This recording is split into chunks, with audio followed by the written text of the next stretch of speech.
привело меня к тому, что я поняла, что доброта-то, она совсем не зависит от цвета кожи.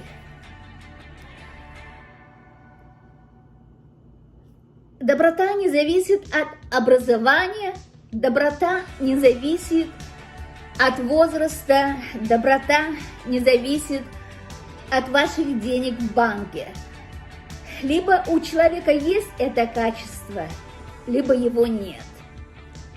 И, естественно, доброе отношение, даже, говорит, кошке приятно, естественно, и человеку приятно. Я, естественно, никогда не забыла, и это невозможно такое забыть. Я всегда храню в своем сердце тех людей, те, которые оставили очень добрый след.